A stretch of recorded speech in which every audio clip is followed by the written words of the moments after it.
I want to take you back to a particular time in my life. The year is 2014. I was just getting into YouTube as a platform and watching a bunch of Let's Plays on video games I couldn't play because I was too much of a little baby by the ESRB's age rating. Let's Plays from people like Jesse Cox, Ghost Robo, The Rad Brad, the absolute Chad of YouTube Let's Plays, and stuff like that. One of them was Press Heart to Continue, a channel run by the charming YouTube personality Dodger. I used to watch a lot of her stuff back in the day because one, she was a girl, and the most important part, she was a girl that played video games. Holy shit, dreams do come true. But there's a reason I'm bringing this point up besides reminiscing about having a crush on a girl that was older than me and I never actually met. Anyways, Dodger was playing this cool RPG maker game called OFF. It was this French game with this baseball player dude smacking ghosts or something. I never saw the whole thing. But for years, I kept thinking about it. I kept thinking about its world, its battle theme that I'm still humming even as I'm writing this, listening to a completely different song, and its story that the more I think about it, the more it just utterly blows my mind. Now, we're back to modern day, or I guess the past since you're viewing this now.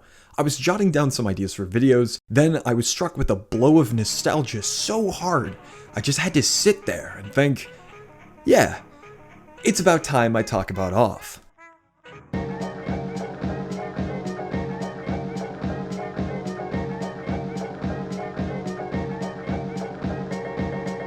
The premise of OFF is at first glance pretty standard. It starts with the game asking for your name. From there, you are introduced to the Batter, a man you will guide to fulfill his sacred duty, to purify the world.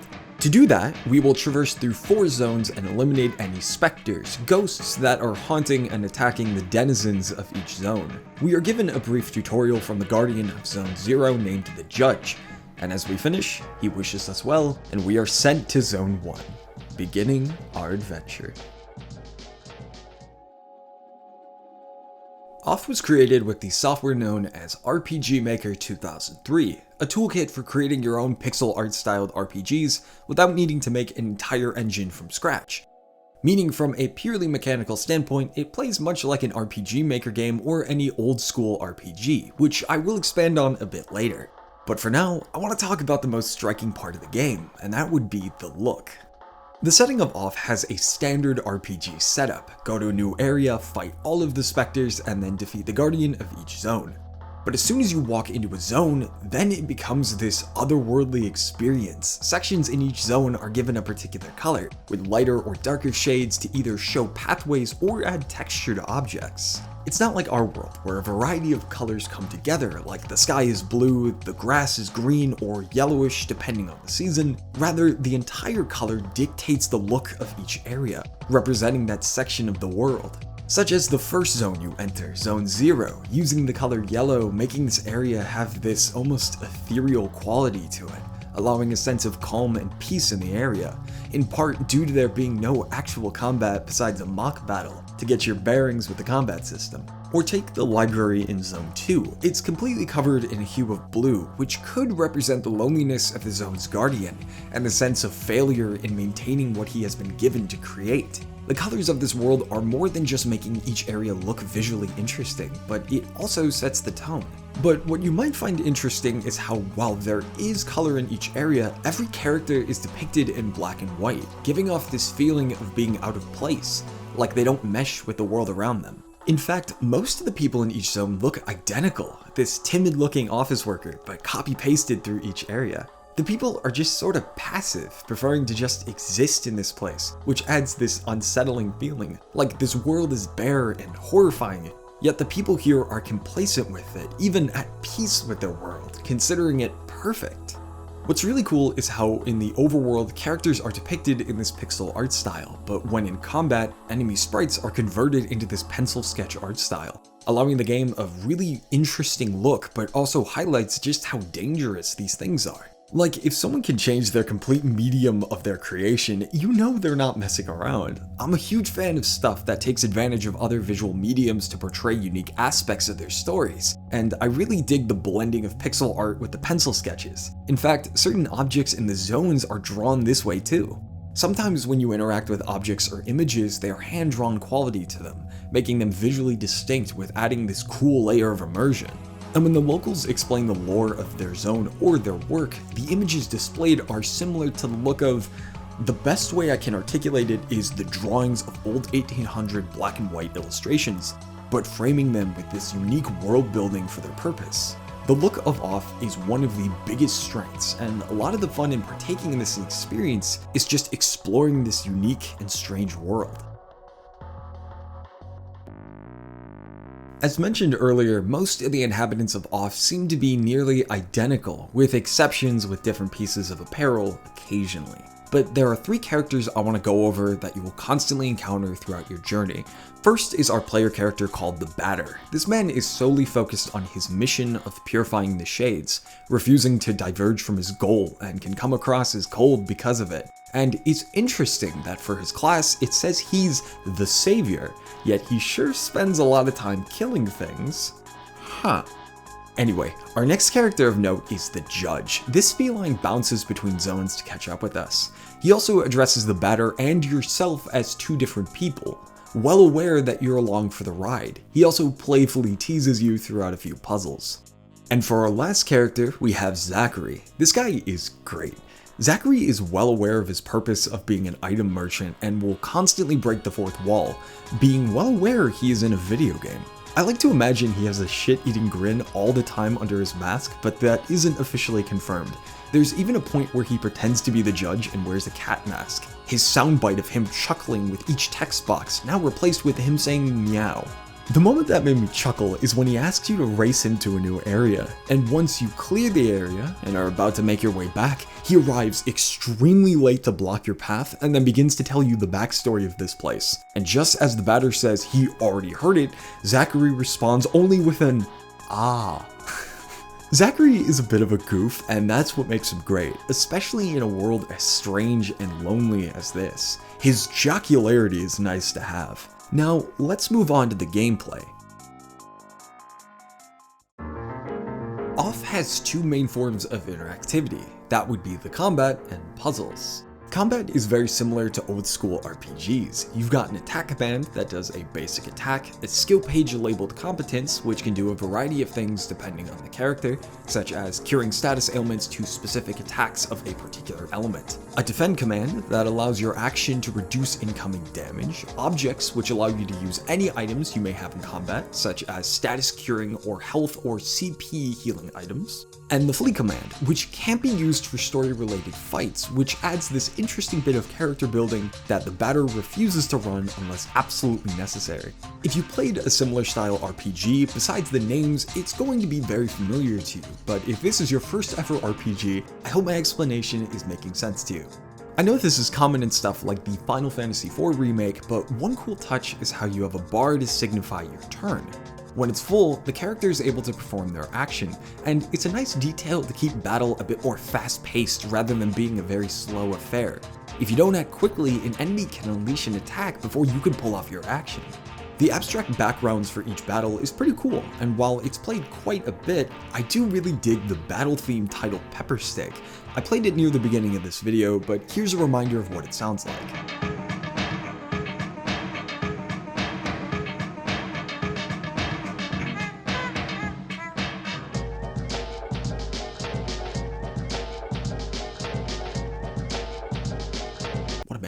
For the puzzle side of interactivity, there are a variety of types, from remembering a code and jotting it down, to switch puzzles, to even really cool ones, like you have to access your game's files to find a password on a text file titled README.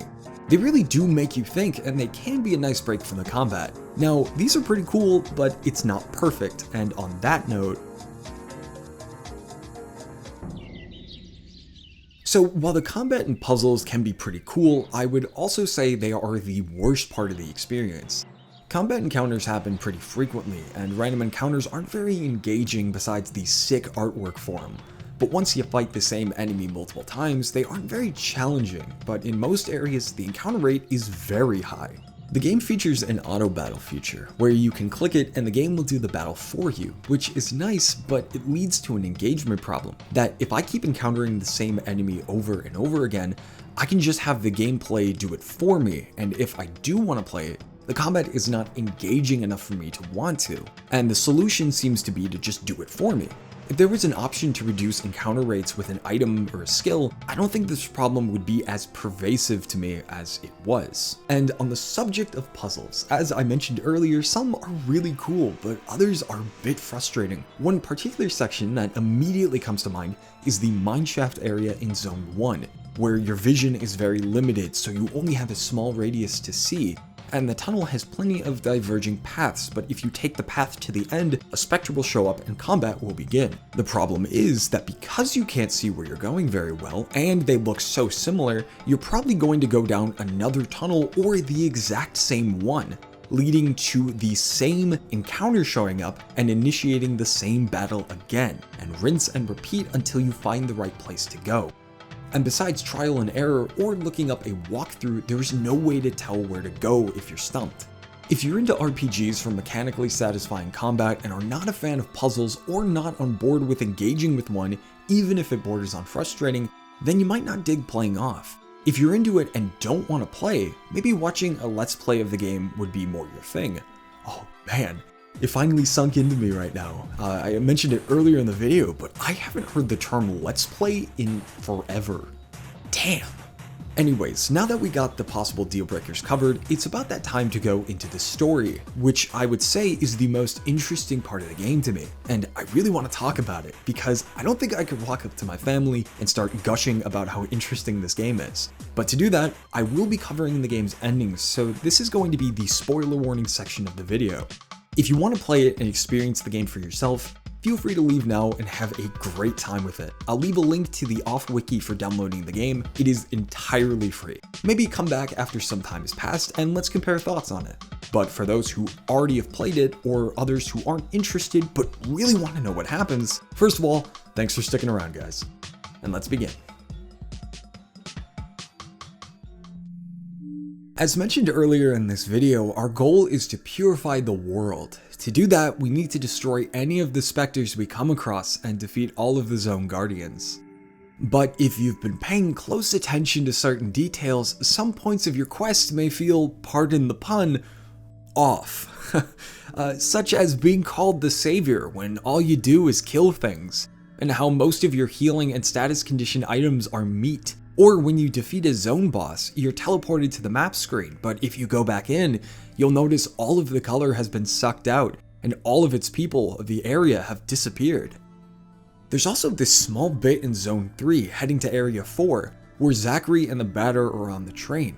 The vehicle slams to an abrupt stop, so the Batter decides to check it out, discovering a single person blocking the tracks. The man appears to be distressed, and immediately combat begins. There is no option to flee this encounter, and all your opponent can do is say the phrase "help me" over and over until you win.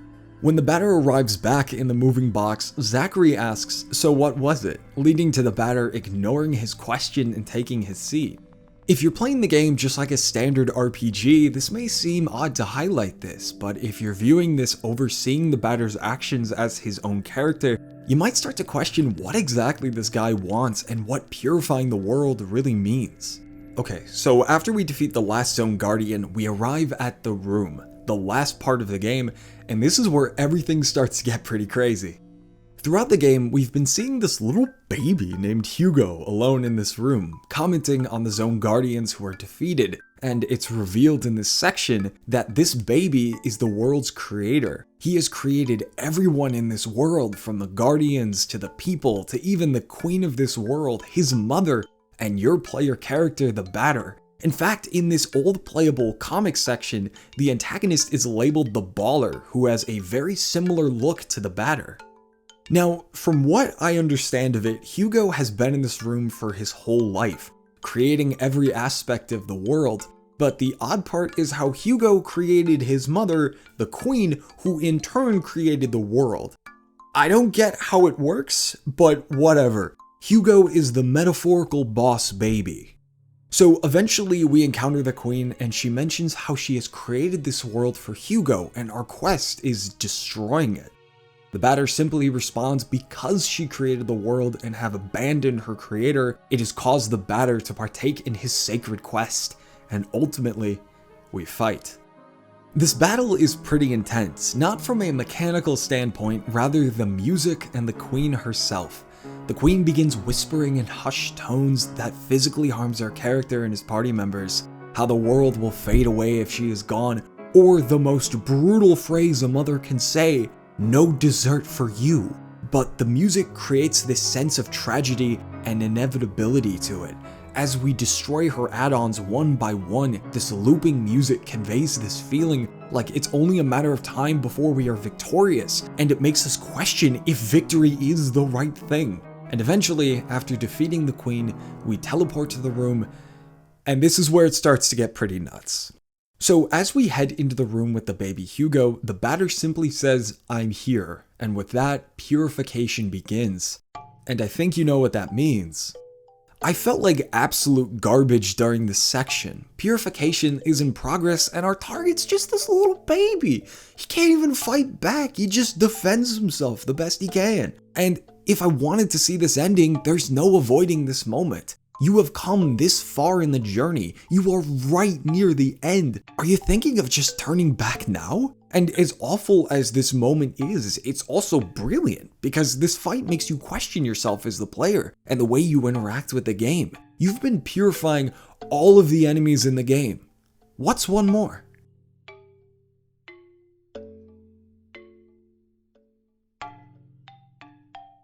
After Hugo is defeated, the room turns white, signifying its purification, and we head to the final moments of this game. In a long hallway, the batter comes across a switch on the wall, the lever keeping this world alive. By turning that switch, we are destroying the world, turning it off. Before we can do so, the judge reveals himself, calling us an imposter, a charlatan claiming to save the world but instead destroying it. But the one who betrayed him the most was that of myself. What have you done? Actually, hold on, let me do a voice. What have you done, Macho? Is this obscuring mist of the narrative really your excuse for killing woman and child? You have not purified this place, you have destroyed it, eradicated it, you have plunged it into a sterile nothingness. The batter simply says, it's better like that. It's at this point where it's highly likely you might not identify with the batter anymore. Now all those small details add up. The narrative has been set to make you think you were the hero, the savior who would purge all evil and save the world. But all it was an excuse to enact the batter's self-righteous crusade. By interacting with the game just like any other RPG, the world has been doomed of its creator and its people. But now you know what you've done, and you can never change it. But you can make a decision of what you do now. This leads to you picking one of two endings, the batter's or the judge's. If you pick the batter's ending, you are carrying out his quest in spite of what happened. A good argument could be made that because the world is now officially doomed, it's better to finish it with mercy rather than let it remain a shell of its former self. This leads to the batter fighting the judge in one last attempt to preserve the world. When the judge has fallen, the batter looks at the switch, and when he flips it to off, the world begins to fade away. If you decided to side with the judge by punishing the batter for what he has done, you are on the other side of the fight, revealing a different perspective of what the batter is. A monstrous form that looks like a terrifying dinosaur rather than a person. What's really interesting is how the creator of this game noted the batter didn't transform at any point. Rather, the only thing that changed was the player's perspective of the batter to the judge, seeing him in a different light from ours, which is a really cool touch. And this form would explain why meat is such a common healing item for us. When the battle's concluded, the batter remarks that the world is doomed regardless, but the judge says, "I know, but I prefer this fate over your victory." And with that, the batter is killed, and the judge's last words when looking at the screen directly to the player saying, "Nothing remains except for our regrets." As the song Somewhere Over the Rainbow, sung by Judy Garland, plays, we see the judge wandering the remaining husk of the world.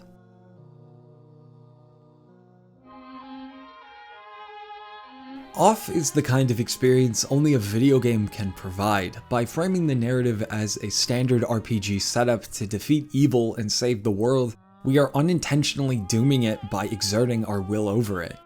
This game made me consider my actions and understand that not questioning my motives or keeping myself in check could hurt the people I care about. This game is also a reminder of why I love video games. This ending is bleak, yeah, both of them, but it reminds me of what this medium is capable of telling stories in a way that puts me in the driver's seat. They can immerse you as an active participant. Even though I'm just sitting in a chair and pressing buttons, I'm experiencing something I can never do in real life, and it can shape me into a much richer person because of it.